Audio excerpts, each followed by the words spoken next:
കേന്ദ്ര സർക്കാരിനെയും കേന്ദ്ര ആഭ്യന്തരമന്ത്രി അമിത് ഷായെയും കടന്നാക്രമിച്ച് തമിഴ്നാട് മുഖ്യമന്ത്രി എം.കെ. സ്റ്റാലിൻ സംസ്ഥാനങ്ങളുടെ അവകാശങ്ങളെ ചൂഷണം ചെയ്യുന്നുവെന്നും ദേശീയ വിഷയത്തിൽ DMKയുടെ നിലപാടിനെ തെറ്റായി ചിത്രീകരിക്കുന്നുവെന്നും എം.കെ. സ്റ്റാലിൻ പറഞ്ഞു.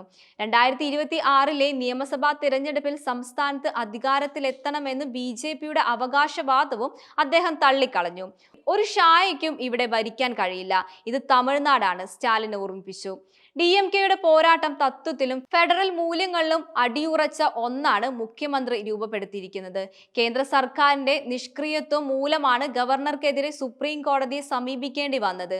അതിൽ നിന്നാണ് ചരിത്രപരമായ വിധി ഉണ്ടായതെന്നും സ്റ്റാലിൻ പറഞ്ഞു. DMKയുടെ ശക്തി ഇപ്പോൾ തമിഴ്നാട്ടിലെ ജനങ്ങൾക്ക് മാത്രമല്ല, ഇന്ത്യയിലുടനീളമുള്ള എല്ലാവർക്കും അറിയാം.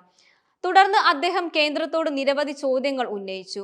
നീറ്റ് ഇളവ് അനുവദിക്കണമെന്ന് നിങ്ങൾക്ക് ഉറപ്പ് നൽകാൻ പറ്റുമോ? ഹിന്ദി അടിച്ചേൽപ്പിക്കാതിരിക്കാൻ പറ്റുമോ? തമിഴ്നാടിന് അനുവദിച്ച പ്രത്യേക ഫണ്ടുകളുടെ വിശദാംശങ്ങൾ വ്യക്തമാക്കാൻ പറ്റുമോ? വരാനിരിക്കുന്ന ഡീലിമിറ്റേഷൻ പ്രക്രിയയിൽ തമിഴ്നാടിന്റെ പ്രാതിനിധ്യം കുറയ്ക്കില്ലെന്ന് നിങ്ങൾക്ക് വാഗ്ദാനം ചെയ്യാൻ പറ്റുമോ?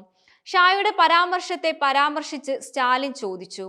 ഞങ്ങൾ ചെയ്യുന്നത് ശ്രദ്ധ വ്യതിചലനം എന്ന് വിളിക്കുന്നുവെങ്കിൽ എന്തുകൊണ്ടാണ് നിങ്ങൾ ഈ നിർണായക വിഷയത്തിൽ തമിഴ്നാട്ടിലെ ജനങ്ങൾക്ക് വ്യക്തമായ ഉത്തരം നൽകാത്തത്? BJPയുടെ നേതൃത്വത്തിലുള്ള കേന്ദ്ര സർക്കാർ തമിഴ്നാടിന്റെ വികസന സാധ്യതകളെ എല്ലാവിധത്തിലും തകർക്കാൻ ശ്രമിക്കുകയാണെന്നും അദ്ദേഹം ആരോപിച്ചു. നിങ്ങൾ ഞങ്ങളെ തടസ്സപ്പെടുത്തുന്നത് തുടരുകയാണെങ്കിൽ നിയമാനുസൃതമായ മാർഗങ്ങളിലൂടെ ഞങ്ങൾ ആ തടസ്സങ്ങൾ തകർക്കും, സ്റ്റാലിൻ പറഞ്ഞു. പാർട്ടികളെ തകർക്കാനും റെയ്ഡുകളിലൂടെ അവരെ ഭയപ്പെടുത്താനുമുള്ള BJPയുടെ തന്ത്രം മറ്റെവിടെയെങ്കിലും പ്രവർത്തിക്കുമെങ്കിൽ തമിഴ്നാട്ടിൽ അത് നടക്കില്ലെന്ന് അദ്ദേഹം പറഞ്ഞു.